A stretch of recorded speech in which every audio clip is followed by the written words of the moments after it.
बिस्मिल्लाहिर्रहमानिर्रहीम। अस्सलाम वालेकुम स्टूडेंट्स। क्लास 6 साइंस का चैप्टर मैटर एज पार्टिकल्स जो कि चैप्टर नंबर 5 है और फर्स्ट टर्म एग्जाम्स के अंदर भी शामिल है।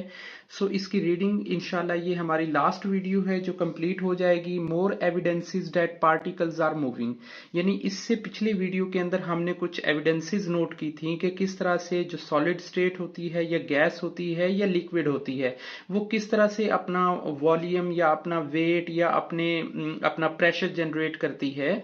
इसमें मजीद हम कुछ और एविडेंसेस नोट करते हैं। We can get a better idea, हमें ये बात बेहतर से पता चल गई है या हमें ये बेहतर आइडिया हुआ of how particles move by looking at small particles of smoke suspended in air, कि जो हवा के अंदर छोटे छोटे जो स्मोक के पार्टिकल्स होते हैं वो कैसे मूव होते हैं। अब इसको एक एक्सपेरिमेंट के तौर पे थोड़ा समझाया गया है। अब ये एक्सपेरिमेंट जाहिर है आपने करना है अपनी साइंस लैब के अंदर with the help of science teacher. A small gas container, यानी एक छोटा शीशे का एक कंटेनर लेना है कॉल्ड अ स्मोक सेल, जिसे हम स्मोक सेल कह सकते हैं, जिसमें स्मोक यानी धुआं या कोई भी जो गैस है उसे रिफिल करेंगे, इज फिल्ड विद स्मोक, के उसे धुएं से भरेंगे, and eliminated from one side, और उसे एक साइड से इलिमिनेट करेंगे, उसे रोशन करेंगे, उसे लाइट देंगे the stage of the microscope की तरफ से। दो द माइक्रोस्कोप लेंस, और जहां पे जो माइक्रोस्कोप के लेंस हैं hundreds of tiny bright spikes can be seen jerking about in the directions, के मुख्तलिफ डायरेक्शंस के अंदर, ऑल टाइप की जो डायरेक्शन है ना, नॉर्थ वेस्ट ईस्ट साउथ और अप एंड डाउन, हर किस्म की डायरेक्शन में वो हिलते हुए भागते हुए चमकते हुए नजर आएंगे। The bright specks are smoke particles, और ये जो स्पेक्स होते हैं ये स्मोक के पार्टिकल्स होंगे जो उसके अंदर हमें नजर आ रहे होंगे। Became the being bombarded by the moving of molecule in air, और वो ऐसे लगेगा जैसे वो जो स्टार्स हैं वो उस ग्लास के अंदर, उस कंटेनर के अंदर, जैसे वो बम शेलिंग हो रही है, बहुत ज्यादा फायरिंग हो रही है। ब्राउनिंग मोशन और डिफ्यूजन क्या होता है? ब्राउनिंग मोशन के बारे में हम रीड करते हैं, the random motion is called browning motion, कि जो रैंडम मोशन होती है, अब बर्ड्स की मोशन हो गई, जैसे पत्तों के हिलने की जो मोशन है वो हो गई, मतलब वो किसी भी सिमत में हो सकती है ना। जैसे बटरफ्लाई है, बटरफ्लाई की जो मूवमेंट है वो एक रैंडम मूवमेंट है। इसी तरह से डिफरेंट जो बर्ड्स हैं वो जाहिर है सीधे एक लाइन में तो नहीं उड़ते हैं, वो तो कभी right left up and down, तो वो रैंडम मोशन कहलाती है। The random motion is called Browning motion. It named from the Scottish scientist Robert Brown, कि ये रॉबर्ट ब्राउन एक स्कॉटिश साइंटिस्ट हैं जिनके नाम पे रखा गया।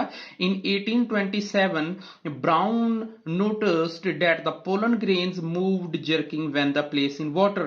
जब इनको पानी पे, यानी जो वो पोलन ग्रेन्स होते हैं ना, जो हमने लास्ट ईयर हमने अपनी साइंस के सब्जेक्ट में भी पढ़े थे, और हमारा आई थिंक के सेकंड चैप्टर जो है वो पोलन ग्रेन्स और जो फ्लावर की जर्मिनेशन से रिलेटेड है। तो वो जो बारीक बारीक पोलन ग्रेन्स होते हैं जो जर्मिनेशन में काम आते हैं किसी प्लांट के, तो वो पानी के ऊपर यूं समझें जैसे वो हिलते हुए नजर आते हैं। इन दिस केस, और ऐसी सूरत हाल में, the tiny particle grain in the wing bombarded by the moving water molecules, और पानी के मॉलिक्यूल के साथ ना वो चमकते हुए नजर आते हैं। अब मैं ब्राउनिंग मोशन की एक डेफिनेशन आपको बता देता हूं कि बेसिकली ये क्या होती है। ये डेफिनेशन ऐसे है कि रैंडम मूवमेंट होती है इसमें।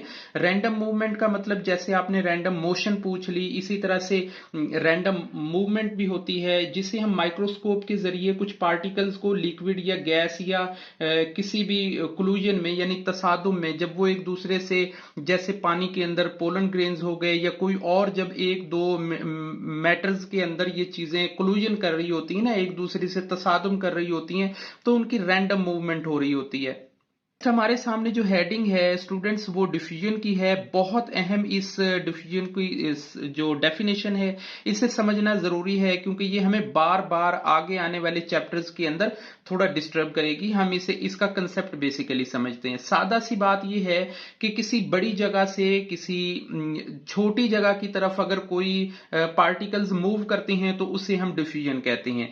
लाइक मान लें कि आपने एक बैलून के अंदर हवा भर ली है, अब उसके अंदर उसका वैक्यूम और प्रेशर ज्यादा हो गया। जैसे जैसे वो रिलीज होता जाएगा उसकी वो हवा जो है जो जिधर उसके पार्टिकल्स कम होंगे उस तरफ वो निकलना शुरू हो जाएगी, उसे हम डिफ्यूजन कहेंगे। इसकी डेफिनेशन ऐसे है कि ऐसा प्रोसेस होता है इसका मूवमेंट का जिसमें सब्सटेंसेस जो हैं हायर रीजन से लोअर रीजन की तरफ मूव कर रहे होते हैं। अब हम इसे टेक्स्ट को रीड करते हैं। The movement of the particles from regions, यानी ऐसे रीजन से किसी पार्टिकल की मूवमेंट का जिक्र होगा where they are many particles, जहां पे वो पार्टिकल ज्यादा होंगे, जहां पे वो गैस ज्यादा होगी, जहां पे वो लिक्विड ज्यादा होगा, जहां पे उनकी क्वांटिटी ज्यादा होगी। To regions where the fewer particles is called diffusion, और ऐसे रीजन की तरफ उनका मूव होना जिस साइड में उनकी मिकदार या वो पार्टिकल्स कम होते हैं। उम्मीद है ये आपको डिफ्यूजन की डेफिनेशन समझ आ गई होगी। There are three main factors of affect diffusion, और तीन किस्म के ऐसे फैक्टर होते हैं जो इसे अफेक्ट कर रहे होते हैं। द स्टेट ऑफ मैटर, के मैटर की जो स्टेट होती है वो भी एक फैक्टर होता है। Being diffused, it's particle size, के उनके जो पार्टिकल हैं उनका साइज क्या है या टेम्परेचर क्या है। अब वो तीन फैक्टर ऐसे हैं जो इस डिफ्यूजन के अमल को थोड़ा डिस्टर्ब कर रहे होते हैं या इनहांस कर रहे होते हैं। जैसे मैटर कौन सा है, पार्टिकल का साइज क्या है और टेम्परेचर क्या है।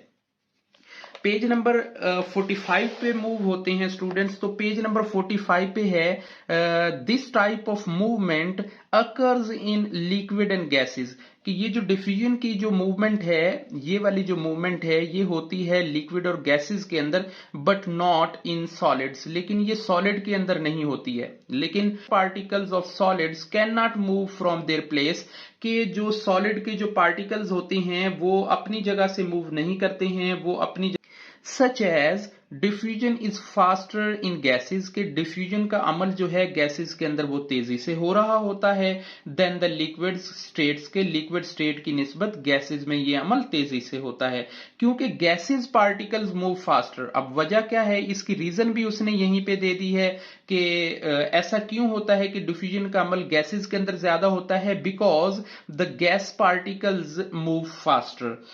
फर्दर, इसके अलावा large and heavy particles take longer to diffuse, के जो बड़े पार्टिकल्स होते हैं या हैवी पार्टिकल्स होते हैं उनको थोड़ा टाइम लगता है डिफ्यूज होने में than small and the light particles, के इसकी निस्बत के जो छोटे होते हैं और हल्के होते हैं। अब ये लाइट वेट पार्टिकल्स होते हैं और जो स्मॉल पार्टिकल्स होते हैं वो जरा जल्दी डिफ्यूज हो जाते हैं, और जो लार्ज और हैवी पार्टिकल्स होते हैं वो जरा देर में होते हैं। अब diffusion occurs more quickly at high temperature because the particle move faster.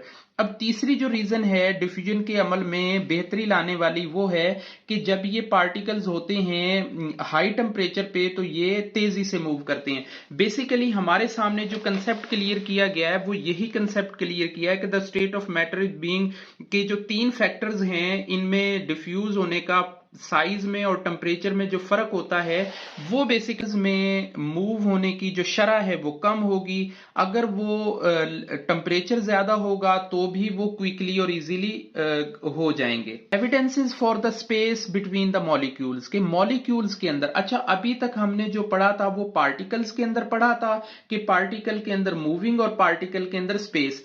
अब हमें यहाँ पे एक और टॉपिक पढ़ने को मिल रहा है जिसमें हम मॉलिक्यूल्स के बारे में पढ़ेंगे। तो मॉलिक्यूल बेसिकली जब दो या दो से ज्यादा एटम आपस में मिल जाते हैं, वो एक जैसे मैटर के भी मिल सकते हैं और वो डिफरेंट मैटर्स के भी मिल सकते हैं, तो उनको हम मॉलिक्यूल कहते हैं। अब देखें, व्हेन 50 क्यूब सेंटीमीटर क्यूब हम इसे बोलेंगे कि 50 centimetre cubic of the water is added in 50 centimeter cubic of water then get the 100 centimeter cubic of the water के अगर हम 50 सेंटीमीटर क्यूबिक पानी को 50 सेंटीमीटर क्यूबिक पानी के साथ मिक्स करती हैं तो डेफिनेटली वो 100 हो जाता है, यानी 50 और 50 को ऐड करती हैं तो वो डेफिनेटली 100 हो जाता है। बट लेकिन वो एक और सिचुएशन में हमें एक बताता है हाउएवर ताहम when the 50 centimetre cubic of alcohol, यानी अगर हम मैटर को चेंज कर देते हैं, यहां पे वाटर विद वाटर था, अब अल्कोहल विद वाटर कर रहे हैं, तो देखें कि added in 50 centimetre cubic of the water we can get the 95 centimetre cubic के हम 95 जो है इसका रिजल्ट लेंगे, ना कि 100% लेंगे। अब इसकी रीजन क्या है? ये रीजन ये है how can we explain the missing volume, कि हम अब कैसे पता चलाएंगे कि भाई वो जो 5 सेंटीमीटर क्यूबिक था वो मिसिंग वॉल्यूम वो किधर चला गया। अब देखें मॉलिक्यूल्स के अंदर लिक्विड स्पेसिस होती हैं ना, थोड़ी थोड़ी स्पेसिस होती हैं जहां पे वो उनके दरमियान में वो स्पेस जनरेट हो रही होती है। With the alcohol and water mix, जब अल्कोहल और वाटर को मिक्स करते हैं तो water molecule fit into the same space of the between the alcohol molecules. अब इसकी एक एग्जांपल वो और भी हमें ये देता है, एक और एग्जांपल यहां पे ऐसे देता है कि you can model this for yourself in mixing 50 centimetre cubic of rice and 50 centimetre peas के। अगर हम मटर को और जो हमारे पास चावल होते हैं अगर हम उनको सेम क्वांटिटी में मिक्स करते हैं तो देखें जो पीस होते हैं ना, जो मटर के दाने होते हैं, वो जरा देखें डायग्राम के अंदर भी है, वो जरा खुली खुली जगह पे रखे होते हैं, और जो चावल के दाने हैं वो इन्हीं के अंदर मिक्स हो जाते हैं। सो हमें उसका एग्जैक्ट वॉल्यूम जरा कम लग रहा होता है, हमें 100% वो वॉल्यूम नहीं मिल रहा होता। अल्हम्दुलिल्लाह आज की इस वीडियो में हमने अपना जो चैप्टर है वो क्लोज कर लिया है। नेक्स्ट वीडियो में इंशाल्लाह नेक्स्ट टॉपिक के साथ मिलेंगे, तब तक के लिए अल्लाह हाफिज।